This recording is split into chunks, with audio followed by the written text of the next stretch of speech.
Hello everyone, it's Alvin here from Green Ground, your go-to channel for the latest in movies, TV series, and tech. Today we're diving into a topic that's been buzzing in the entertainment world. And trust me, it's a conversation you don't want to miss. So grab your popcorn, settle in, and let's unravel the tale of a once celebrated hero who's now facing the twilight of their glory. 4 years ago, the Marvel Cinematic Universe IQ at the pinnacle of its power. Every movie they released was a blockbuster hit, and Captain Marvel was launched with the expectation of becoming the new face of Marvel, the successor to Tony Stark, leading the franchise into a new era. But as we all know, the landscape of cinema and superhero sagas can change faster than a Quinjet in hyperspeed.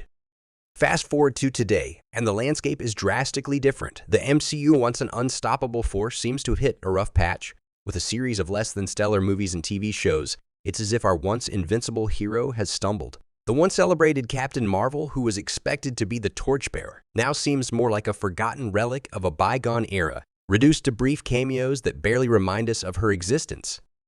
The sequel to Captain Marvel, which we've all been anticipating, or dreading, depending on who you ask, has been plagued by delays, reshoots, and rumors of on-set turmoil. It's like watching a starship trying to take off while still tethered to the ground.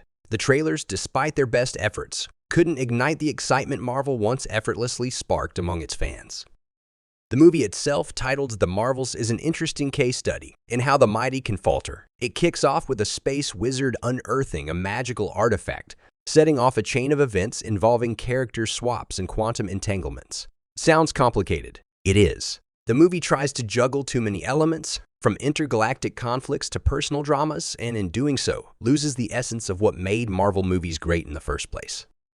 The film introduces us to new characters and brings back some familiar faces, but their stories feel disjointed, like puzzle pieces from different sets forced together. The narrative tries to tackle the overpowered nature of Captain Marvel by introducing a plot device that limits her abilities, but it feels more like a band-aid solution to a problem of their own making.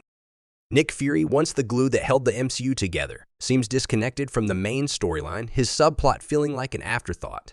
The villain, a generic space wizard, lacks depth and motivation, making her forgettable and her actions nonsensical. The movie's editing doesn't do it any favors either. Scenes jump from one to the next with little coherence, making it feel like a patchwork of ideas rather than a cohesive story. Potentially interesting character arcs are introduced but never fully explored, leaving us with more questions than answers. Despite these flaws, there are some silver linings. The movie steps away from heavy-handed messaging, focusing more on the story and characters. The performances, particularly from the newer cast members, bring a fresh energy to the screen. There are moments of genuine fun and creativity, particularly in some of the action sequences, but they're overshadowed by the overall lack of direction. The Marvels feels like a symbol of a changing era in superhero cinema. It's a movie that seems to be aware of its own shortcomings, a far cry from the confident, groundbreaking films that defined the early days of the MCU.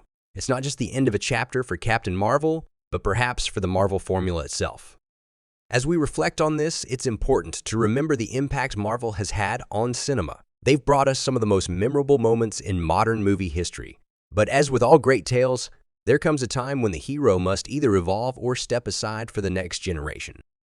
So what do you think? Is this the end of an era for Marvel or just a bump in the road? I'd love to hear your thoughts. Drop a comment below, hit that like button if you enjoyed our deep dive today, and don't forget to subscribe for more content like this. There's more information in the description, so be sure to check that out for a deeper look into the world of movies and TV series. This is Alvin from Green Ground signing off. Keep watching, keep wondering, and keep the conversation going. See you in the next video.